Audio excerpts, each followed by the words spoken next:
gjithve, faleminderit që na keni pritur pas këtij takimi që kishim me udhëheqjen e Lidhjes Demokratike të Kosovës, me çrast kryetari Lumir Abdixhiku erdhi me dy bashkëpunëtorët e tij, me zonjën Gjosa Osmani dhe me zotrin Lutfi Azirin. Në anën tjetër u isha bashkë me ministrin e Financave dhe anëtarin tonë kryesisë, Hekuran Murati. Diskutuam shumë çështje të aktualitetit politik, të situatës institucionale, të sfidave të cilat na presin në aq shumë fusha për progresin që i nevojitet qytetarëve të Republikës dhe shtetit tonë. Meqenëse natyrisht kam edhe shumë brenga që i kemi, por njëkohësisht ka edhe shumë vullnet e zellë për të punuar bashkë në të ardhmen. Kjo natyrisht që është optimiste për të dy subjektet tona, e besoj që është edhe një gjë shumë e mirë për vendin tonë dhe për qytetarët në përgjithësi. Nuk mund të themi që takimet me Lidhjen Demokratike të Kosovës janë ndonjë lajm tashmë në Kosovë, është normale që ato të ndodhin. Unë besoj që takimet ndërmjet subjekteve politike nuk do të duhen përgjithësi të ishin lajm, meqense pavarësisht ta jemi në opozitë apo në qeverisje, ne duhet të takohemi, duhet të komunikojmë, duhet të bashkëpunojmë për ato për çfarë pajtohemi dhe duhet të synojmë të pajtohemi edhe për ato për të cilat nuk pajtohemi. Ajo që fatkeqësisht është lajm sot në Kosovë është që nuk arritet të takohem sërish me kryetarin e ri të Aleancës për Ardhmërinë e Kosovës, zotri Ardian Xhinin, i cili është njëkohësisht edhe kryetari i Komunës Gjakovës.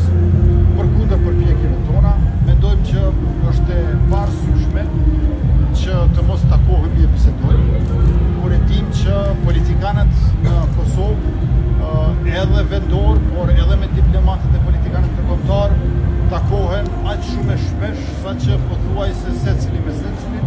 E tash të mos takohet vetëm kryeministri, përkatësisht unë, me kryetarin e një komune, përkatësisht kryetarin e AK-s Xhini, besoj që kjo është lajm sot në Kosovë. Në anën tjetër, për dallim prej kryetarit të AK-s, i cili u vetë përjashtua para se të filloj procesi i bisedimeve, e kemi një situatë tjetër gjithashtu jo të lehtë, për shkak se kryetari i PDK-s u vetë përjashtua në fillim të procesit të bisedimeve, zhvilluan vetëm një takim, unë besoj që duhet takohemi edhe më tej.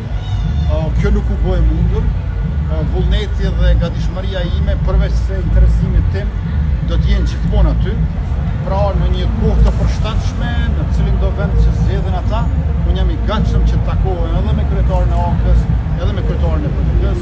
Kemi aq shumë tema për të diskutuar, nuk besoj që nuk ka diçka për të cilën nuk pajtohemi, ka shumë gjëra për të cilat pajtohemi dhe që mund të shndrojmë në një plan veprimi.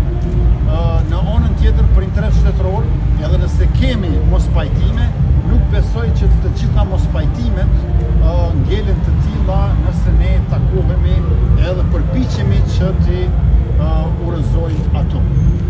Sa i përket takimit me Lidhjen Demokratike të Kosovës, përkatësisht me krerët e saj, lajm do të ishte po të kishim marrëveshje. Marrëveshje politike nuk kemi. Pra diskutuam për çështje të ndryshme, për mundësi që i kemi përpara. Kemi nevojë për një marrëveshje politike e cila respekton rezultatin zgjedhor, nuk e zëvendëson atë, por e shndron rezultatin zgjedhor edhe në kontribut për stabilitet institucional dhe për funksionim të Republikës së Kosovës në mënyrë demokratike.